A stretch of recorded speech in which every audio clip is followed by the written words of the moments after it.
Hey, hi learners, hope you're learning well. So today we have a topic we are going to cover that's called cloud storage. So it's mainly about on Google if you want to store some data, right?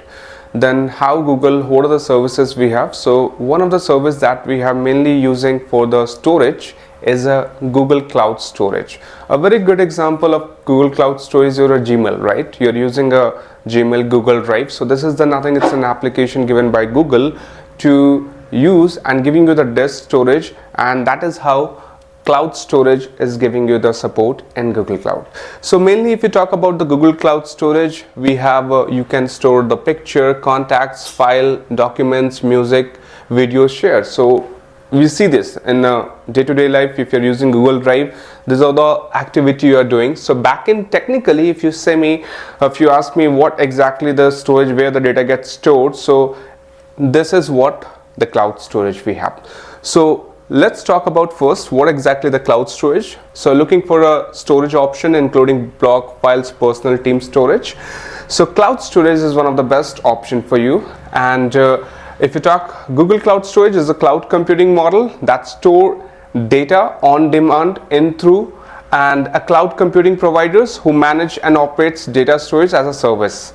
It's delivered on demand in just time, capacity and cost, and trust me, it's very cheaper. Okay, let me talk about what are the cloud we have, services we have. Like if you're using iCloud, you might be heard about. If you're using iOS, Apple, so you're getting your iCloud in Apple. We have OneDrive in Microsoft, right? So these are the list of cloud storage that we are getting. Okay, so mainly multiple vendors we have, that they are giving the different cloud storage. Google Drive you have OneDrive in Microsoft, Apple, iCloud. So mainly the technology wise, if you say how exactly store the data, and the terminology called blob, that we will discuss today in our session.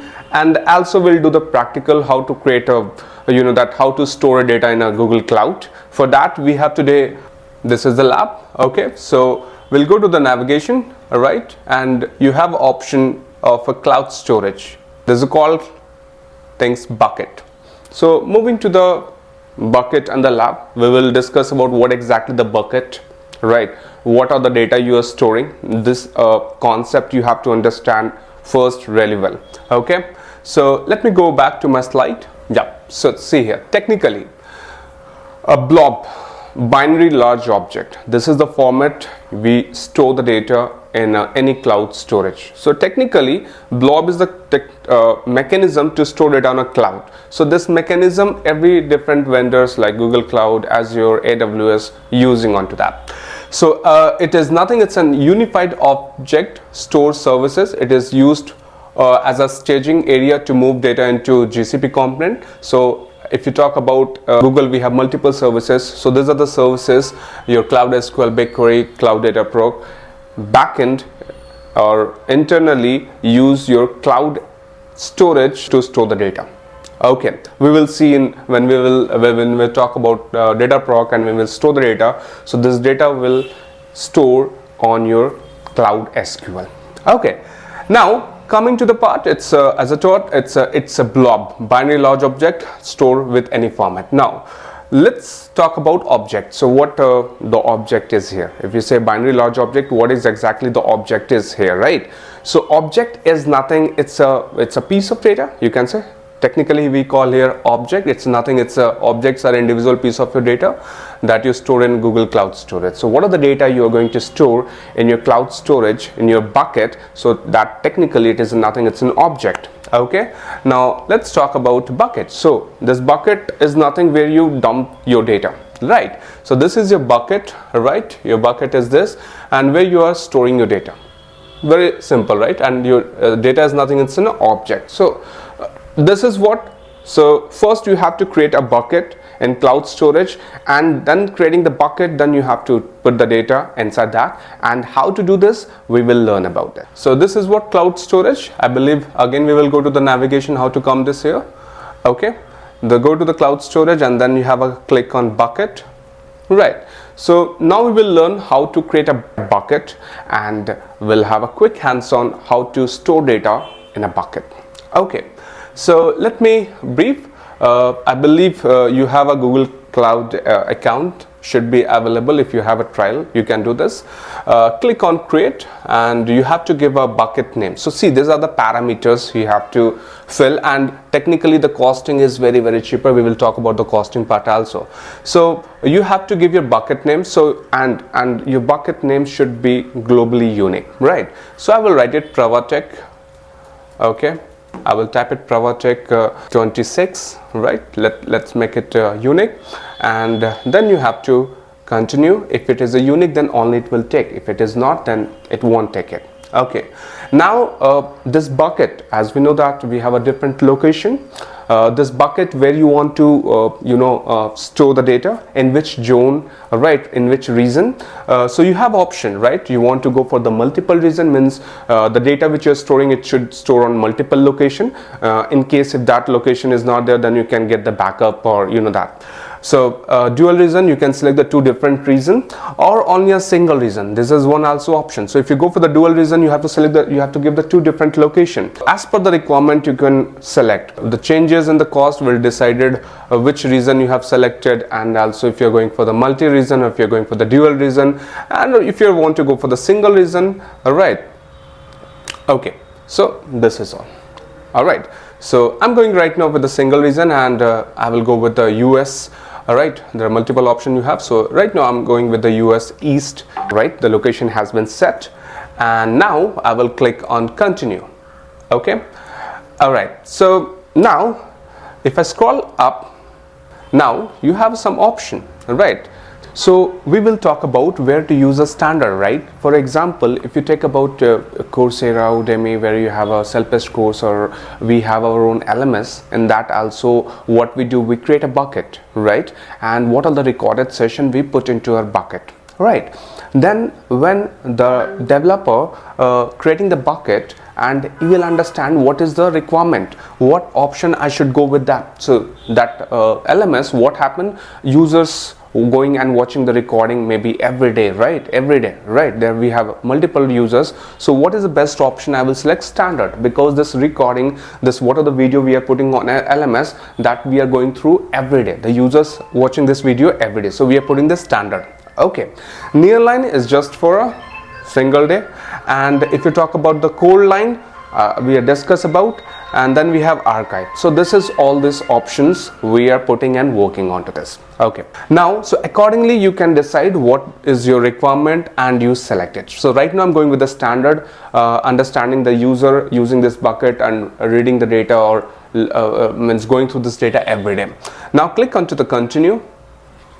Okay, and you see the changes will be coming here. Now one thing we have, choose how to control the access to object. Now questions come here, the data which you have stored in a bucket. Okay, the users, right? I create a bucket, and I put a one data. So this data is being used by my customer, okay, or whoever using this data. So what kind of access you want to give it? For example, I created a bucket, this bucket Prwatech 26, and in that I put the data, and now I given the access to my team. So this access you are giving to your team, whether you want to give the same access. Let's, for example, in my team we have two people. Okay, so you want to give this access to both the people, same access, or you want to give the access, different access to the different person. So if you want to give this is how you can control the access. So if you want to give the access to similar, so you can go for uniform option.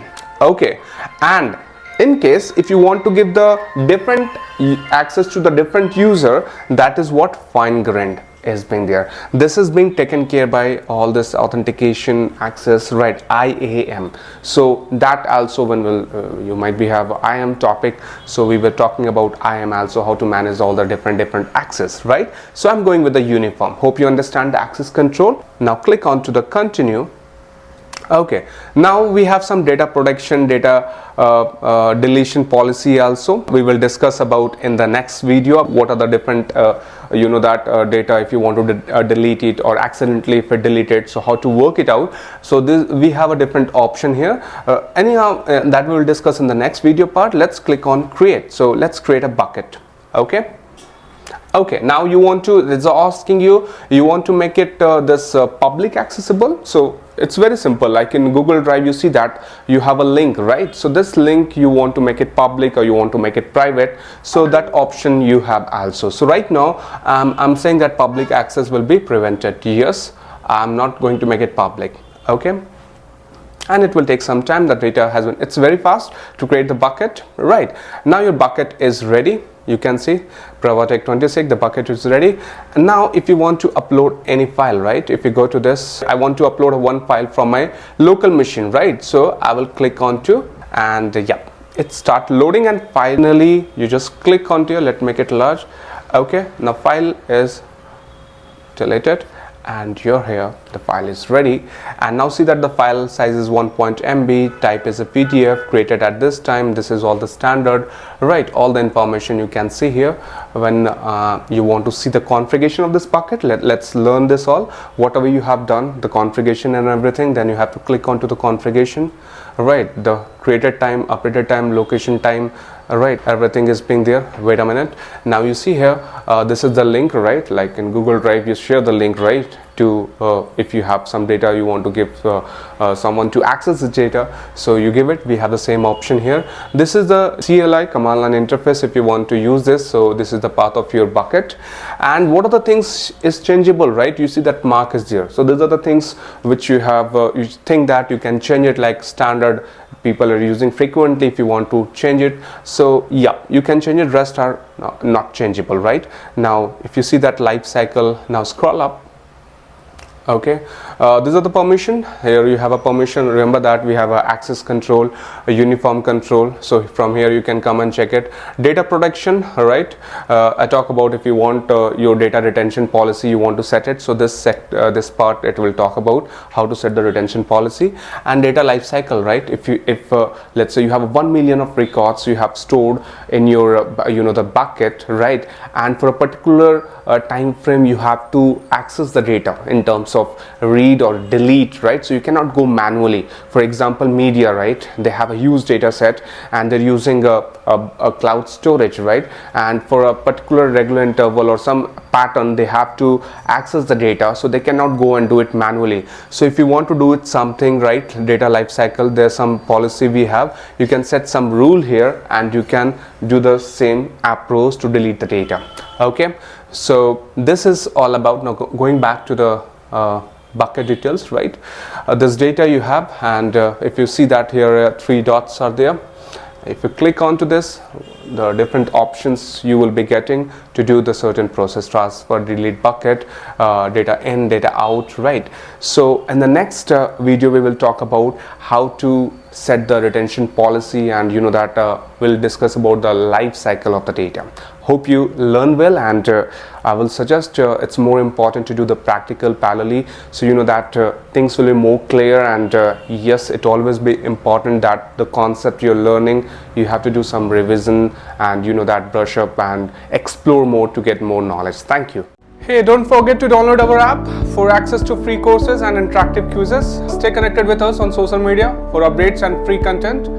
See you next time. Happy learning.